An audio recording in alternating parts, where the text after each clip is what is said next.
Hey boys and girls, welcome to another review and a comparison between two great lenses. Here I have the Sigma 35mm f1.4 art lens for my Canon DSLR camera. And that's the brand new Canon 35mm f1.8 STM RF lens. I'm gonna compare both lenses for you today, and you will find all the sample images in the video description below. Also some RAW files. Ooh. The Sigma lens came out 2013. It weighs about, it's super heavy, more than 660 grams. And it's about 750 bucks. And it has an aperture of f1.4. It's not made yet for the Canon RF mount, since this is made for Canon DSLRs. To use this lens on a Canon R camera, you need the adapter, otherwise it doesn't work. Whereas the new 35mm by Canon has an aperture of f1.8 instead of 1.4 on the Sigma lens. But it's now made for the Canon EOS RP and the Canon EOS R, so you can't attach that to any Canon DSLR out there, since it's much bigger. And it's pretty light, it's only 305 grams. This one is made of plastic, whereas the Sigma lens is pretty heavy since it's a metal mounting, I guess. If you want to use some filters for that lens, make sure to get a 52mm filter thread, whereas the Sigma lens requires a 67mm filter thread. And as you can see, there's only one switch at the side of the Sigma lens, which is for autofocus and manual focusing. There's no optical image stabilizer. On top you have a minimum focus distance indication, which is only at 30 centimeters or at 1 feet. The focus ring feels really nice, and you will be able to turn this lens around with basically one hand movement, while the 35mm f1.8 by Canon has two switches at the side, which is for autofocusing and manual focusing, and it has an optical image stabilizer. What I really hate about this lens, that you only can attach the lens cap at one side, and as you can see, it's not possible anymore unless you have exactly the line on this little red dot here. This focus ring has also a really pleasant resistance, whereas on top of this lens you have an extra ring that you might be able to program in your Canon EOS RP or Canon EOS R to change the aperture, shutter speed or ISO. We've been today in Frankfurt for you with some friends. It's Chantal and it's Susie, and Akbar came later on, and we were testing both lenses today for you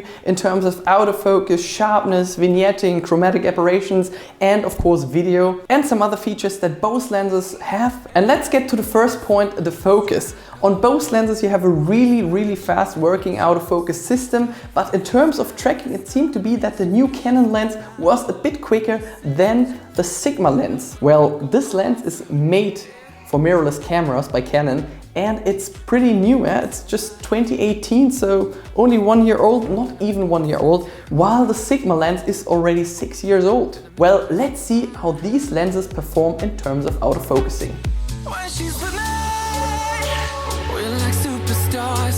Windows roll down, radio on. I think we could go far. We don't need money. We can skip that part. All I want is her to be with me. She's got a ticket to my heart.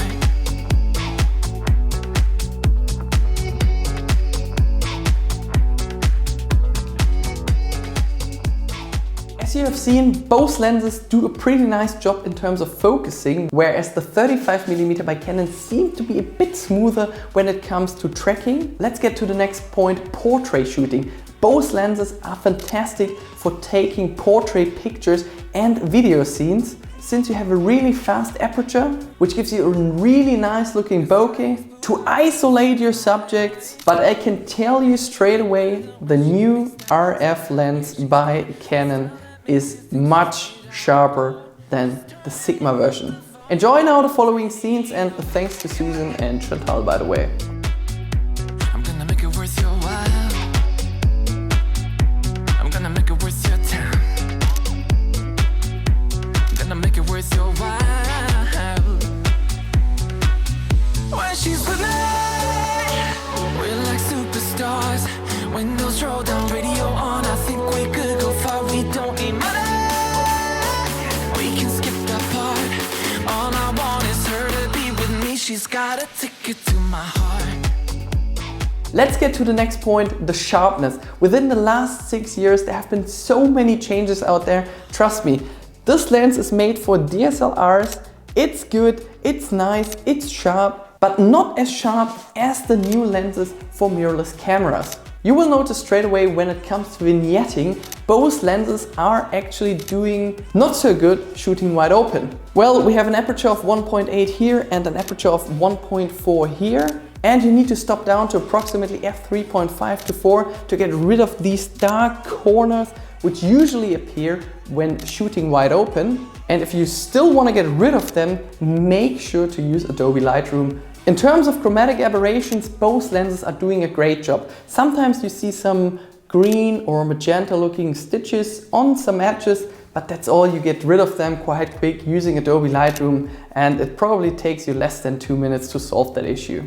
One thing you can do with both lenses basically the entire day is looking at the bokeh and saying, oh my god, that looks so nice, while shooting portraits, while shooting details, while shooting flowers, while shooting your kids, and of course for taking videos. Here are now some examples, and make sure to download them. The link is in the video description below.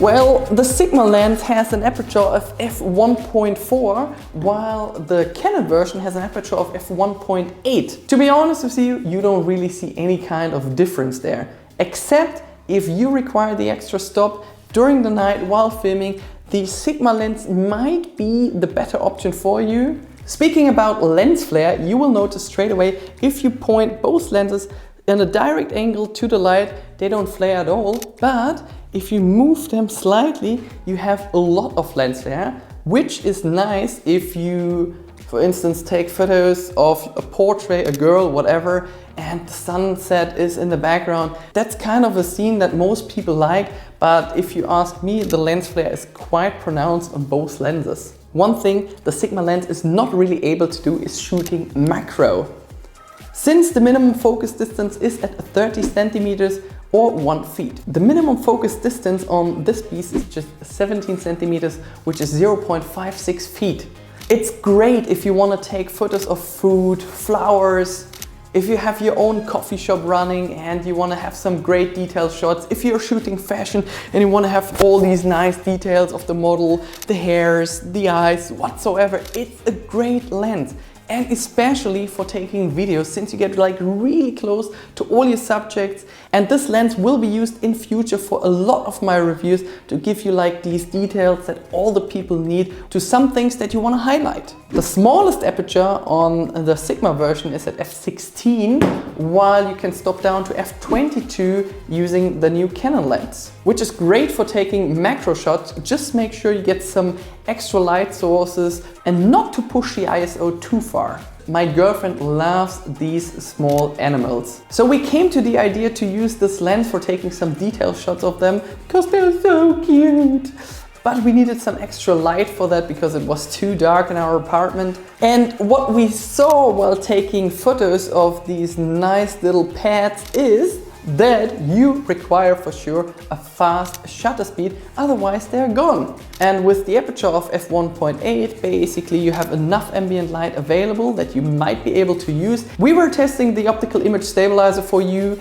It's really nice if you require a longer shutter speed or for taking videos, and if you have long arms, you'll be able to vlog yourself as well. And enjoy the following clips. Some were taken with the image stabilizer switched on, and some of them were taken with the image stabilizer switched off. So side-by-side comparison as the last topic, 2013 750 bucks, 2018 550 bucks, but at the moment you get cash back until the end of April. This is pretty damn heavy, about 660 grams, while this one is pretty light with about 305 grams. This one is made for DSLRs, while this one here is made for mirrorless cameras. It is pretty damn new. It has new glass which gives you these super sharp images also while taking photos and videos wide open. Well, the best thing you can do, download the sample files, compare them at home, and you will see the difference. While the photos taken with the Sigma lens are also looking great, but not as great as the ones taken with the Canon lens. Well, Canon, thank you for creating this nice lens. It's available for 550 bucks. You get a new RF mount lens. For mirrorless cameras, it's light, it's compact, it's 35mm, it has a fast aperture, you have a macro mode, you have two rings, one which is programmable, and you have one focus ring which has a really nice resistance. You only require a 52mm filter, while on this one you require a 76mm filter. It has a great looking bokeh, sharp photos, a great working autofocus system, also in terms of tracking, an optical image stabilizer, sweet. And that is going to be the lens that I will have every day on my camera. Well, full points, the link is in the video description below. If you're in Frankfurt, make sure to stop by at GM-Foto where I got this lens. And thanks for watching. And if you have any further questions, make sure to post a comment below. See ya.